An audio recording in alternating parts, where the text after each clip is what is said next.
कानून मंत्री को दिखाई नहीं देता क्या हो रहा है? ये कहां बैठा कानून मंत्री? कहां सो रहा वो कानून मंत्री? कानून मंत्री के हाथ में तो कानून से संबंधित, न्याय से संबंधित इतनी सारी चीजें हैं। कहीं उसने कुछ किया? मोदी के पीछे खड़ा रहा है आके, वो मुडासा बांध के मोदी के पीछे खड़ा रहा है आके। राइट हैंड है मोदी जी के वो। हाँ, राइट हैंड। देश की अदालतें, सुप्रीम कोर्ट, हाई कोर्ट में इन्हीं के जज बैठे हैं मैक्सिमम। जो डिस्ट्रिक्ट कोर्ट है उसमें इनके जज बैठे हैं 75% से ज्यादा है। जो आईएएस ऑफिसर नीतियां बनाते हैं उन आईएएस ऑफिसरों में 97% से ज्यादा इन्हीं के अधिकारी बैठे हैं। ये उस समाज की स्थिति है। और तो और जो एजुकेशन इंस्टीट्यूशन में ये सारी चीजें कर रहे हैं, ये आंकड़ा बिल्कुल लेटेस्ट आंकड़ा है। कह रहे हैं इस आंकड़े के अनुसार जो सेंट्रल गवर्नमेंट की यूनिवर्सिटी, सेंट्रल यूनिवर्सिटीज हैं, जैसे दिल्ली यूनिवर्सिटी है, तो जितनी भी सेंट्रल गवर्नमेंट की यूनिवर्सिटीज हैं उनमें शेड्यूल कास्ट की 64% सीटें खाली पड़ी हैं। 64%। शेड्यूल ट्राइब्स की 83% सीटें खाली पड़ी हैं। ओबीसी की 80% सीटें खाली पड़ी हैं। क्यों पड़ी हैं खाली? अगर ये जातीय मानसिकता नहीं है, ये भेदभाव नहीं है, ये अन्याय नहीं है,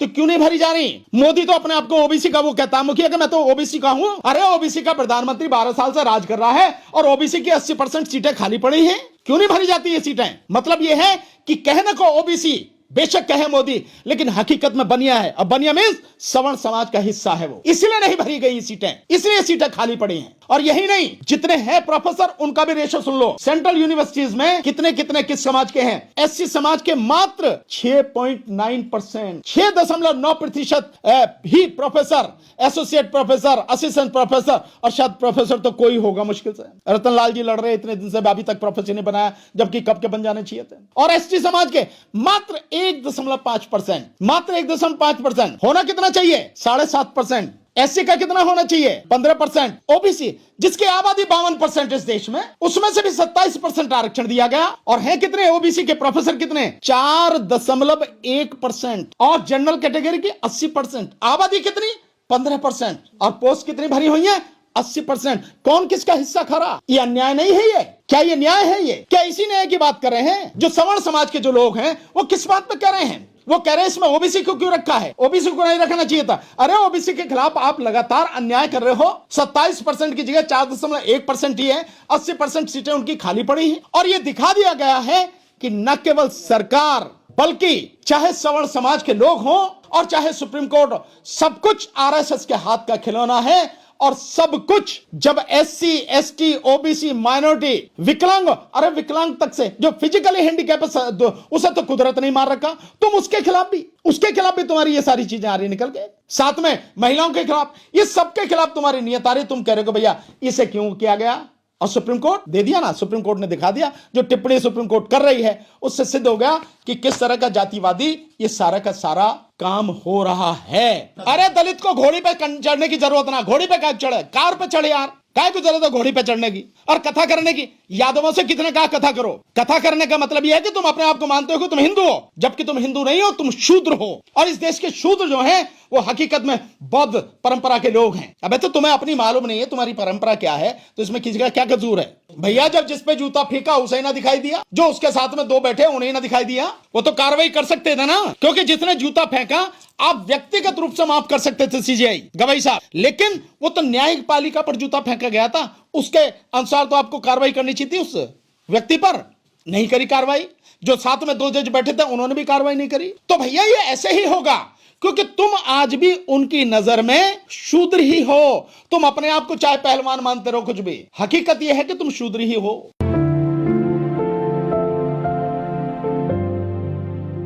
अगला नंबर कह रहे हैं कि एससी एसटी एक्ट खत्म किया जाएगा। ये जो है जो एट्रोसिटी एक्ट है 1989 वाला। हाँ, अरे तो इसके साथ ही कर देना चाहिए था सुप्रीम कोर्ट में यार, उन्हें लगानी चाहिए थी याचिका।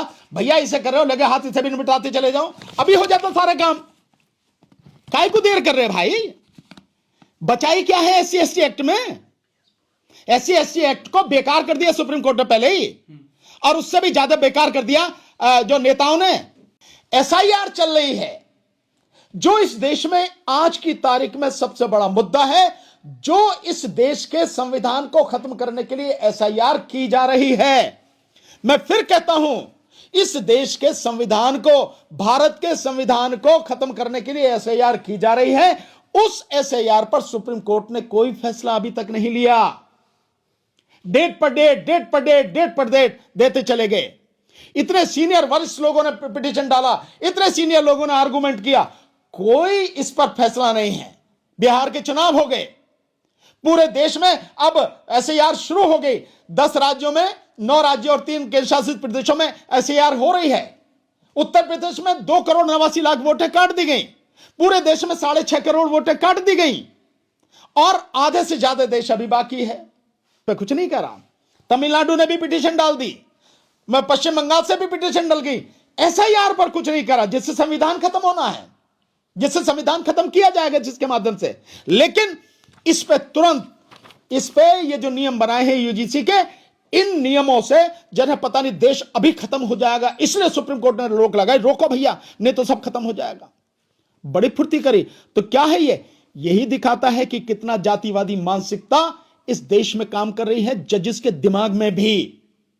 यह है इसका मतलब, ये जो स्टे किया गया है। और दूसरा, इससे एक बात सिद्ध हो जाती है कि जिस सवर्ण समाज के खिलाफ इसमें एक अक्षर भी नहीं है, केवल कल्पना के आधार पर जितना बड़ा यह सब कुछ खड़ा किया गया वितंडा, उस सवर्ण समाज ने यह सिद्ध कर दिया कि जब एससी को, एसटी को, ओबीसी को, महिलाओं को, विकलांगों को और अपने ही समाज के जो वीकर सेक्शन के लोग हैं उनको अधिकार देने की बात आएगी, या उनके हक में कोई भी बात आएगी, तो ये सवर्ण समाज के लोग किसी हालत में उसको देने नहीं देंगे। और सवर्ण समाज समझते हो किसको बोलते हैं?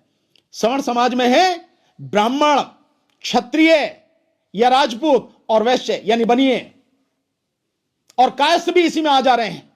ये है सवर्ण समाज के लोग, ये विरोध कर रहे हैं। जबकि इस देश में मैक्सिमम चीजें, 90% से ज्यादा चीजें इन्हीं के हाथ में हैं। ये लगातार बढ़ रहे हैं और ये लगातार और बढ़ेंगे। हालांकि हल्ला ये मचाया जाएगा, इसके खिलाफ हम ये काम कर रहे हैं, इसके खिलाफ ये कानून ला रहे हैं कि ये नियम बनाएंगे और ये करेंगे वो करेंगे। सब ड्रामा सरकारों की तरफ से किया जाएगा, होगा कुछ नहीं। क्योंकि वही लोग, उसी गंदी मानसिकता के लोग बैठे हैं जो जाति और धर्म के नाम पर ये सारी गंदगी फैला रहे हैं, इसके लिए जिम्मेदार हैं। तो वो इसे कम नहीं करेंगे, किसी हालत में कम नहीं करेंगे। इसको अगर रोकना है तो आरएसएस जो है इसको रोकना पड़ेगा और भाजपा सरकार को उखाड़ के फेंकना पड़ेगा, न केवल सेंटर से बल्कि हर स्टेट से। यही काम बनेगा। एसआईआर को ठीक कराना पड़ेगा भैया। वो तो मैं पहले ही कह रहा हूं कि एसआईआर इतने दिन से पड़ा है, और आपकी जब एसआईआर पर नहीं हो रहा तो एससी के जो केस पड़े हैं, एसटी के जो केस पड़े हैं, ओबीसी के, उनमें सुने। उसके लिए टाइम है सुप्रीम कोर्ट के पास में, अदालतों के पास में। क्या कमाल बात कर रहे हो यार? सुप्रीम कोर्ट का, हाई कोर्ट का इतना कीमती समय इन बेकार के लोगों पर आप खर्च करने की बात कर रहे हो? नहीं है टाइम। जो पेंडेंसी है एससी, एसटी, ओबीसी के केसेस की, माइनॉरिटी के केसेस की, ये और पेंडेंसी रहेगी। और मुझे यह कहने में दिक्कत नहीं है कि जब आपके इस एससी समाज के सीजेआई आए, वो कुछ नहीं करके गए, तो तुम दूसरे से क्या करोगे? दूसरे से क्या उम्मीद करोगे जब तुम्हारा अपना आदमी करके नहीं गया? वो तो न्याय कर सकते थे ना, ये तो बता ही सकते थे कि ये सब कुछ क्यों पड़ा है। जब वो नहीं करके गए, किससे उम्मीद करोगे आप? इसे कहने में क्या दिक्कत है? तो तुम्हारे अपने नेता बर्बाद करते हैं, अपने नेता खराब करते हैं, तो औरों से क्या गिला है? तो मैं तो यही कह रहा हूं कि गलती करी सवर्ण समाज के लोगों को। यार इतना तो हल्ला मचाई रहे, उन्हें भी लिया थे 2 लाइन लिख के, इसे भी निपटा दो। तो उसने निशिकांत दुबे ने जो भी कुछ किया, वो कहते थे साथ में इसे निपटा दो, सब देखी जाएगी। तुषार मेहता जो सरकार के वकील थे, वो तो बेचारे वैसे ही चुप बैठे थे, क्योंकि बोलते बोलते थक गए, बहुत बोलते थे। जातिवाद का शिकार हुए थे आईपीएस पूर्ण कुमार हरियाणा में। भाई एक आईपीएस पूर्ण कुमार क्या है? ऐसे न जाने कितने आईएएस हैं, कितने आईपीएस हैं, और इतने डरपोक हैं, वो उनकी बोलने की हिम्मत नहीं है। कितने ही अधिकारी हैं, कितने ही जज हैं, कितने ही कर्मचारी हैं, किसी की हिम्मत नहीं। ये अत्याचार लगातार हो रहा है और ये लगातार बढ़ रहा है। लेकिन 138 ओबीसी सांसद हैं देश की संसद में और 131 दलित सांसद हैं, ये क्या कर रहे हैं फिर? तो यार मेरे से क्या पूछ रहे हो? मैं कोई सांसद हूं यार? तुम ये सवाल उनसे जाके पूछो। मैं तो जानता हूं कि वो मुर्दे हैं। ये किस काम के हैं? किसी काम के नहीं है। अगर ये काम के होते तो कुछ होता। अगर ये काम के होते तो आज दिल्ली यूनिवर्सिटी में जो हल्ला मचा रहे बच्चे, उन्हें क्या मचाने की जरूरत थी? अगर ये काम के होते तो जंतर मंतर पर आज जो प्रदर्शन हो रहा है, काय के लिए वो प्रदर्शन की जरूरत थी? अगर ये काम के होते तो ये सब कुछ नहीं होता। अगर ये काम के होते तो समाज का हक उसे मिल गया होता। ये सारे के सारे निकम्मे और नकारा हैं। ये सारे के सारे केवल समाज का चेहरा बाकी है। ये सब कुछ उन्हीं के लिए काम कर रहे हैं। और ज्यादा पढ़ना हो तो बाबा साहब डॉक्टर अंबेडकर ने जब पूना पैक्ट लागू हुआ और उसके बाद 1937 में जो चुनाव हुआ, उसके बाद जो बाबा साहब ने कमेंट किया उसे पढ़ लो। और मान्यवर साहब काशीराम जी ने चमचा युग जो लिखा है उसे पढ़ लो, सब पता लग जाएगी। लेकिन यहाँ पर 1919 में 1928 में भी ऐसे नारे लगाए गए थे, go back commission, go back commission, 3 फरवरी 1928 को। ये ऐसे ही लोग विरोध कर रहे हैं कानून का शुरू से ही। तो कोई नई बात है भाई मेरे, ये तो सही बात है यार। जब भी उन्हें लगेगा कि उनके हक पे कहीं कुछ भी, थोड़ी सी भी कहीं कुछ ऐसा लगता है कि शंका हो सकती है, तो वो हल्ला मचाएंगे। क्यों मचाएंगे? वो जागरूक है, उनसे सीखो, उनसे समझो। आप उनसे ये जाने सारी चीजें सीखने की जरूरत है कि अपने हक के लिए कितना जागरूक रहने की जरूरत है, अपने हक के लिए कितना लड़ने की जरूरत है। सीखो उनसे। अगर तुम सीख नहीं सकते तो मैं क्या कर सकता हूं या कोई क्या कर सकता भाई। लेकिन वो तो कहते हैं कि 15% जो है ब्राह्मणों ने या प्रकाश के लोगों ने कानून वापस करा लिया, ये ओबीसी सोया हुआ है। भैया उनकी ताकत है, उन्होंने करा लिया। तुम अपनी ताकत दिखाओ। तुम्हारी कोई ताकत नहीं है, तुम्हारा कोई नेता नहीं है, तुम्हारी कोई आवाज नहीं है, तुम्हारा कोई संगठन नहीं है। तुम्हें समझ नहीं है किस तरह से लड़ा जाए, तुम्हें समझ नहीं है कि इस देश में किस चीज की जरूरत है, इस देश में सबसे बड़ी जरूरत किस बात की, कुछ तुम्हें समझ ही नहीं तो क्या करोगे। बात केवल कोलोजियम नहीं है। इस बात की क्या गारंटी है कि नेशनल जुडिशियल कमीशन जब वो लागू होगा, तब जो लोग होंगे तब वो आपको आपका हक दे देंगे। चलो जुडिशरी में तो मैं मानता हूं कि ये इसकी वजह से हो रहा, कोलिजियम की वजह से, आपकी बात को मैं मान लेता हूं। लेकिन क्या मुझे जवाब दे देंगे कि जो जुडिशरी से अलग हटके सरकार के हाथ में सब कुछ है, वहां आपको कितना न्याय मिल रहा है, वहां आपके कितने पद भरे जा रहे हैं, वहां आपको क्या आपका हक मिला, बता सकते हो क्या आप? नहीं। तो ये केवल जो असली लड़ाई है, ये यूं कहो कि दूसरे की तरफ ठेलने वाली बात है। मैं मानता हूं कि ये कोलिजियम की वजह से हो रहा है, लेकिन कोलिजियम से भी कहीं ज्यादा बड़ी बात है ये जो खोपड़ी है ना ऊपर की है, इस खोपड़ी में जितनी गंदगी भरी है, इससे मानसिकता कैसी है, इससे बात होती, नीयत कैसी है, इससे काम होता है। लेकिन जब ये नीयत ही खराब होगी तो चाहे कोलिजियम हो तो भी यही होगा, कोलिजियम ना हो तब भी यही होगा। लेकिन कानून मंत्री जो मेघवाल जी वो किसकी बात करा कानून मंत्री मेघवाल कि वो जिस पार्टी के गुलाम हैं, जिस पार्टी के बंधुआ मजदूर हैं, वो उस पार्टी की भाषा बोल रहे हैं। और मैं वो भाषा बोल रहा हूं जो समाज की भाषा है, जो न्याय की भाषा है, जो संघर्ष की भाषा है, जो सच है, मैं वो बोल रहा हूं। तो फिर समाज के लिए आप क्या कहना चाहेंगे? और मैंने कह तो दी, सारी बात तो कह दी मैंने समाज को। भाई मेरे, इस जाल में झांसे में मत फंसना। केवल अगर इस देश में अपने हकों को बचाना है तो एक काम करो, इस एसआईआर के विरुद्ध इकट्ठे हो, इस इलेक्शन कमीशन के विरुद्ध इकट्ठे हो और जन आंदोलन बनाकर इकट्ठे होकर इस एसआईआर को ठीक करो। हर आदमी के वोट जुड़े, 18 साल से ऊपर का जो भी हो गया, और फेयर चुनाव हो, बैलेट पेपर से चुनाव हो, वोट चोरी रुके हर सूरत में। तभी आप इस देश में निष्पक्ष चुनाव जब कराने की स्थिति में हो जाओगे, तभी आप सरकार को उखाड़ के फेंक पाओगे और तभी आप इस देश के संविधान को बचा पाओगे। और इस सरकार के उखाड़ने के बाद जब संविधान बच जाएगा तभी तुम बचोगे। तो ये जो यूजीसी है, ये कोई लड़ाई नहीं है, फालतू फंड की चीज है। फालतू फंड की चीज कह रहा हूं मैं, ये शब्द कह रहा हूं, ये फालतू फंड की चीज है, कुछ नहीं है। केवल आपको मूर्ख बनाया जा रहा है और मूर्ख बना के आपको सड़क पर पागल बनाया जा रहा। लड़ो आप, और आप बावड़ों की तरह सड़क पर आ रहे हो, इसका कोई मतलब नहीं है। दूसरी बात, अगर लड़ना ही है तो ईमानदारी से लड़ो, पूरी जान हथेली पर लेकर लड़ो। सरकार के खिलाफ को, मोदी को उखाड़ के फेंकेंगे तुझे 2029 में। भांड मीडिया, वो तुम गोदी मीडिया कहते हो उसको, मैं भांड मीडिया कहता हूं। भांड का क्या काम है? अपने मालिक के लिए ताली बजाना, यही तो काम है भांड का। और क्या काम है? वो वही कर रहे हैं, और क्या कर रहे हैं। तो साथियों, यूजीसी पर जो कुछ हुआ है उसकी सच्चाई यह है कि इस देश के लोगों को जबरदस्ती जो असली मुद्दे हैं, एसआईआर का मुद्दा जिससे करोड़ों वोट काटी जा रहे हैं, उससे हटाने के लिए, वोट चोरी से हटाने के लिए, इस देश के संविधान को खत्म करने के लिए जो प्रक्रिया सरकार कर रही है, उसमें कहीं कोई बाधा ना आए, वो बहुत स्मूथली वहां तक पहुंच जाए जहां संविधान को खत्म कर सके। उसके लिए नए नए मुद्दे उठाए जा रहे हैं और देश की असली समस्याओं से ध्यान हटाया जा रहा, इसलिए सब कुछ किया गया और सब शामिल है। कोर्ट भी शामिल है, इसमें सरकार भी शामिल है और सवर्ण समाज तो शामिल है ही है।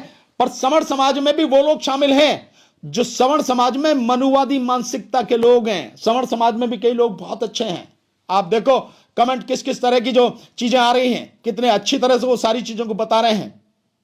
ऐसे भी लोग हैं, लेकिन जो मनुवादी मानसिकता के लोग हैं, मनुस्मृति से जो लोग, उनकी तरफ से ये सारी की सारी चीजें आ रही हैं। मैं आखिर में सिर्फ एक बात कहना चाहूंगा उस समाज से जो विशेषकर एससी, एसटी, ओबीसी और माइनॉरिटी, ये जो सब समाज है जिनके विषय में ये नियम बनाने की बात कही गई है, उन्हें इस जो सुप्रीम कोर्ट से स्टे हुआ है इसके विषय में कोई प्रतिक्रिया देने की, प्रतिक्रिया मतलब ये मैं जो बोल रहा हूं इस तरह से जरूर बोलें, उसकी आलोचना प्रत्यालोचना जरूर करें सबूतों के साथ में, लेकिन उसके लिए सड़क पर आकर समय खराब करने की जरूरत नहीं है। सरकार यही चाहती है कि जो असली मुद्दे हैं उनसे आपका ध्यान हटे और आप बेकार की चीजों में अपनी शक्ति, अपना पैसा, अपना समय बर्बाद करते रहो। कोई नेता अगर यह कहता है कि हम अगर ये वापस लिए गए नियम तो इसके खिलाफ आंदोलन करेंगे, तो मैं यही कहूंगा कि उस नेता को कुछ भी पता नहीं है, या वो नेता इस सरकार के हाथ की कठपुतली बनकर इस समाज को गुमराह कर रहा है। मैं यही कहूंगा, इसको समझने की जरूरत है। हमें कोई प्रतिक्रिया करने की जरूरत नहीं है। जरूरत है इस देश से इस सरकार को उखाड़ के फेंकने की। जो एसआईआर के माध्यम से करोड़ों वोटें काटी जा रही हैं, वो वोटें सबकी जुड़े। हर व्यक्ति जो इस देश में 18 साल का हो गया है, उससे ऊपर का है, उसकी वोट वोटर लिस्ट में होनी चाहिए। इस इलेक्शन कमीशन के खिलाफ जबरदस्त जन आंदोलन की जरूरत है। एसआईआर के विरुद्ध जन आंदोलन की जरूरत है। हमारा फोकस उस पर होना चाहिए और किसी पर नहीं होना चाहिए। नहीं तो हमारा समय, हमारा पैसा बर्बाद होगा और ये संविधान को खत्म करने के लिए आगे बढ़ जाएंगे। और एक दिन संविधान खत्म कर देंगे तो ये जो नियम है इनके तो छोड़ ही दो, ये तो खत्म ही हो गया। कोर्ट ने कर दिए बर्बाद, बेकार कर दिए सुप्रीम कोर्ट ने। इसके अलावा भी कुछ भी है वो भी तुमसे छिन जाएगा।